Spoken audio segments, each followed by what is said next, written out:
दोस्तों, आज मैं आप लोगों को एक नए विचारों के साथ इंडिका के ग्रंथों के अनुसार मैं आप लोगों को कुछ साक्ष्य और सबूतों के साथ मैं बात रखने वाला हूं। दोस्तों, आज आप बुक समरी फिशरमैन इंडिया में आप लोग बने रहिए। समस्त बुक समरी फिशरमैन इंडिया के दर्शकों को मेरा सादर प्रणाम, नमस्कार, जय हिंद, जय भारत, आदाब।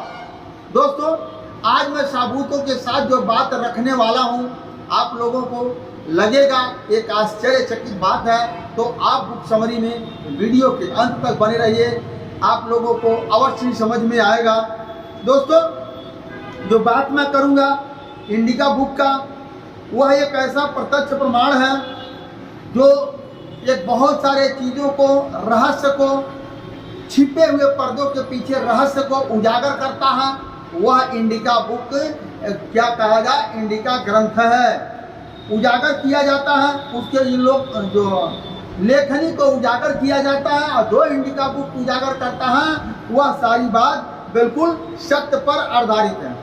अब आइए हम आपको बात करते हैं इंडिका बुक के अनुसार जो उसको शोधक लोगों ने जो लिखा। जाति का जनगणना, जातिगत जनगणना पहली बार 1881 में जातिगत जनगणना से पहले शर्मा शब्द नाम की कोई चीज नहीं था। 1881 से पहले जाति का जनगणना में शर्मा नाम की कोई चीज नहीं था, स्वर्ण नाम की कोई चीज नहीं था। जब जनगणना होने लगा तो लोगों ने अपने कर्मों के अनुसार अपनी अपनी जातियों को उन लोगों ने पेश करने लगा, और बहुत सारे लोगों ने कहा कि मैं उच्च जाति का हूँ, क्योंकि उस टाइम सत्ता जो भारत की सत्ता जो बदलने वाली थी, तो क्या हुआ, उच्च के हाथ में था। जो अंग्रेजों को जो लोग दलाल थे वो उच्च के लोगों के क्वालिटी के थे, इसलिए अपने आप को उन लोगों ने जो बताया। अब मैं बताता हूँ ऊंच नीच की दीवारें 1881 में उसका नींव रखा गया। ऊंच नीच की दीवारें 1881 में रखा गया। इसमें ऊंच नीच का भेदभाव वहीं से स्टार्टिंग होता है। अब मैं आपको बताऊं चित्पावन गौड़, पांडे, त्रिवेदी, चतुर्वेदी, गोस्वामी, कई ब्राह्मण गोत्र एक दूसरे ब्राह्मण गोत्र से सर्वश्रेष्ठ होने का आज भी दावा करते हैं। दोस्तों, ये सभी जातियों में है, ये सभी जातियों में है। आप कोई भी जात लेंगे उसमें कुछ समुदाय ऐसा है जो अपने आप को उच्च बताता है। सभी जातियों में है, कोई एक जात में नहीं। वही हाल ब्राह्मण में भी है। ब्राह्मण में भी कुछ ब्राह्मण कहते हैं मैं उच्च क्वालिटी के ब्राह्मण हूँ, और ये फलाने जो नीच जाति के हैं। ऐसा उसमें जो है कि रखा गया। 19वीं सदी में अनेक ब्राह्मण स्वयं को दूसरे ब्राह्मण को गोत्र से ऊंचा करार दे रहे थे। 19वीं सदी में एक ब्राह्मण दूसरे ब्राह्मण से अपने गोत्र को ऊंचा करार दे रहे थे। 1881 में जनगणना हुई तो पहली बार हर व्यक्ति जात पूछी और लिखी गई। उस समय यह आंकड़ा एक अफवाह की तरफ फैल गई। जातियों के ऊंच नीच का तय करने का एक सिस्टम बना दिया गया। करने की कोशिश नए जात समूह बनाए। इसी कड़ी में 29 जो है शर्मा लोग आए। 29 जो है शर्मा लोग आए, शर्मा गोत्र में आए। जिसमें क्या था, अग्रवाल, बणिया गोत्र का समूह, गुप्ता, 17 बणियों का समूह, कायस्थ तक वहाँ तक 17 बणियों का समूह हुआ। और उच्च शूद्र जातियाँ भी उसमें आई, क्योंकि कुछ जातियाँ जो शूद्र होती है उनका छुआ हुआ पानी उच्च जात के लोग पी सकते हैं। कुछ जातियां ऐसा है जिनका छुआ हुआ पानी लोग नहीं पी सकते। जैसे कि आपको देखेंगे गौड़ है, उनका छुआ हुआ पानी पी सकते हैं। निषाद समुदाय है, उनका छुआ पानी पी सकते हैं। यादव समुदाय है, उनका छुआ पानी, यानी कई ऐसे जातियां हैं जिनका छुआ हुआ पानी वो लोग पी सकते हैं। कई ऐसे जातियां हैं कि उनकी परछाइयों से भी उनको नफरत होता है। ये सब आता है सवाल। अब आइए दूसरा सबूत मैं आपको पेश करने जा रहा हूँ पंचतंत्र का विषय। पंचतंत्र का विषय ग्रंथ के 5 खंड प्रस्तुत किए गए हैं। 5 खंड प्रस्तुत किए गए हैं और 5 से लगा करके 10 खंड को बनाया गया है। जो 5 जो क्या है, ब्राह्मणिक देव भगवान अवतार किसी कर्म कांड को ओतप्रोत करता है।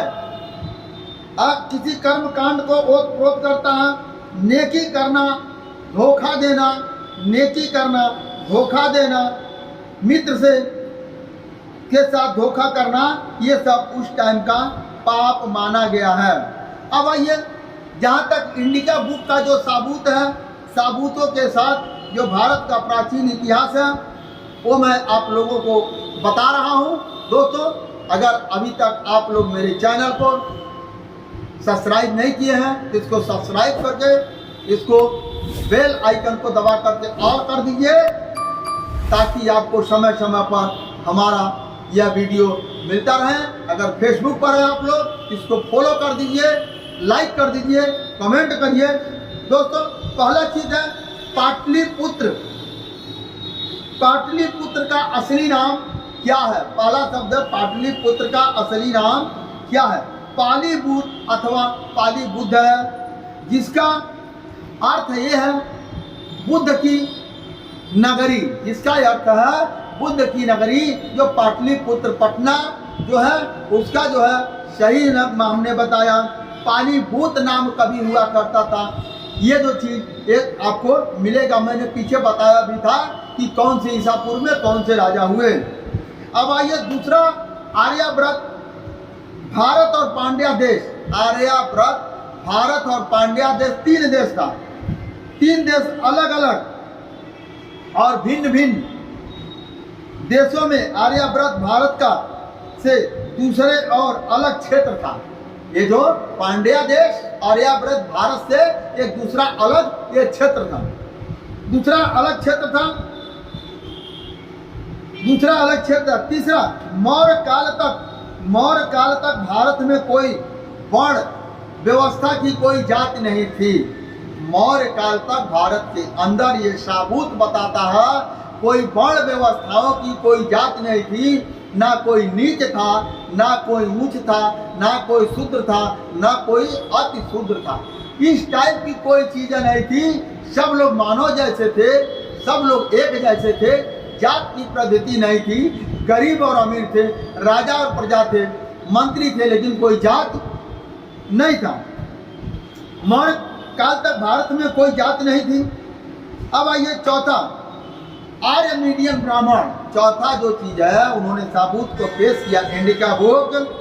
आर्य मीडियन ब्राह्मण 321 ईसा पूर्व 321 ईसा पूर्व भारत में खुल करके बसने का कार्य किया।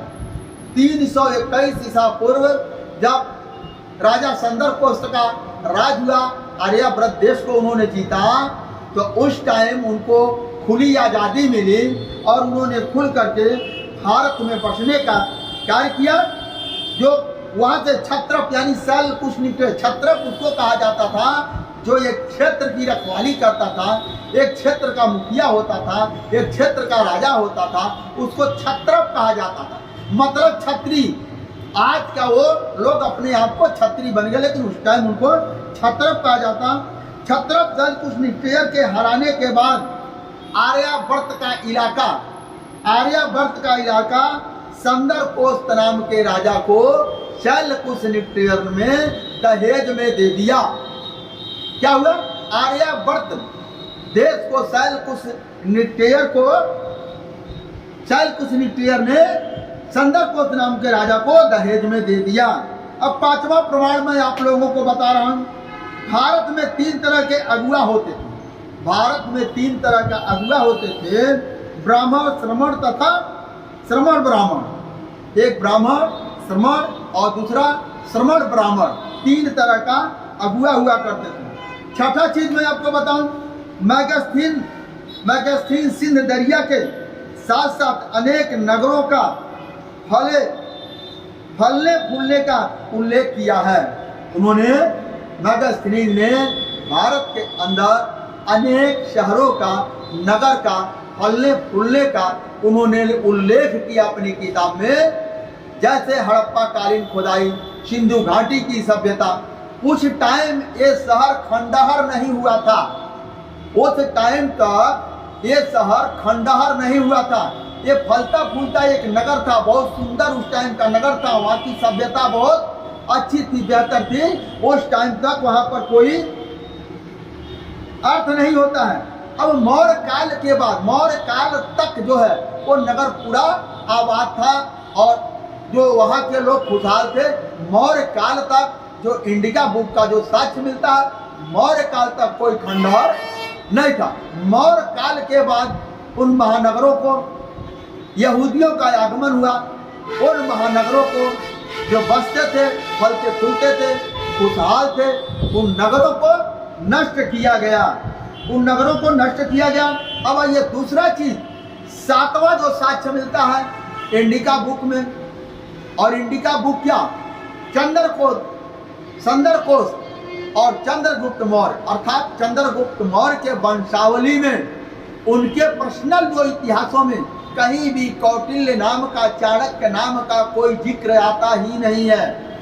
कहीं भी ये जिक्र आता नहीं है, क्योंकि वह जो चीज है वह साक्ष्यों के ऊपर आधारित है। अब आइए, अब आठवां, वर्तमान में जो जीटी रोड है, वर्तमान में जो जीटी रोड के नाम राष्ट्रीय राजमार्ग को बताया गया है, उस जीटी रोड का राष्ट्रीय राजमार्ग का बनवाने वाला नंद वंश यानी घनानंद राजा थे, जो रावलपिंडी से लेके कलकत्ता तक बनवाए थे। ये साक्ष्य और सबूतों के साथ है। 10वां, सिकंदर बहुत बड़ा जालिम था, बदमाश था और लुटेरा था, लेकिन उनके समुदाय के लिए वो एक बहुत महान था। सिकंदर हत्यारा, जब वह सुनता था, घनानंद राजा का नाम सुनता था, सुनते ही उसकी पूरी सेना रण छोड़ करके भाग लेती थी। घनानंद का नाम सुनते ही जो है वो लोग, सिकंदर का जितनी भी सेना और सिकंदर को लेकर के सब लोग भाग करके छुप जाते थे। और वो लोग छुप जा करते थे उसके सामने, घनानंद राजा के सामने किसी भी विदेशी राजा को साहस नहीं हुआ उसके सामने सिर उठाने का। और वह घनानंद राजा जो आज उनको कहा जाता है कि चंद्रगुप्त मौर्य को ये बताया जाता है कि सड़क पर से उठा करके ला करके उनको मगध साम्राज्य का, पाटलिपुत्र पटना का उनको एक राजा बनाया गया। और घनानंद बहुत दुराचारी राजा था, जो कि साक्ष्यों के अनुसार ऐसा कहीं कोई चीज नहीं मिलता है। दोस्तों, आज जो मैं आप लोगों को बात को बताया, यह पूरी साक्ष्यों के साथ है। आप इंडिका बुक आप लोग ले करके पढ़ करके इसको देख लीजिए। अभी एक आदमी ने कहा कि भाई ये मुस्लिम का लिखा हुआ इतिहास है और भारत का इतिहास मुस्लिम कैसे लिख सकता है। तो दोस्तों, ये मैं बताऊं, जो साक्ष्य जो होता है वह किसी जात, किसी धर्म, किसी संप्रदाय, नीच ऊंच का लेखनी को नहीं माना जाता। जो साक्ष्यों के ऊपर सही, खरा और साबूत पेश करे वह बिल्कुल सत्य है। इसीलिए इंडिका बुक जो साक्ष्यों पर लिखा हुआ, उसका एक एक चीज आज भारत के अंदर सत्यता के अनुसार मिलती है। तो दोस्तों, आज का मेरा यह वीडियो, आप लोगों को यह विचार यहीं तक समाप्त होता है। आप लोगों को कैसा लगा एक कमेंट बॉक्स में अवश्य दीजिएगा। धन्यवाद, नमस्कार, जय हिंद, जय भारत, जय किसान।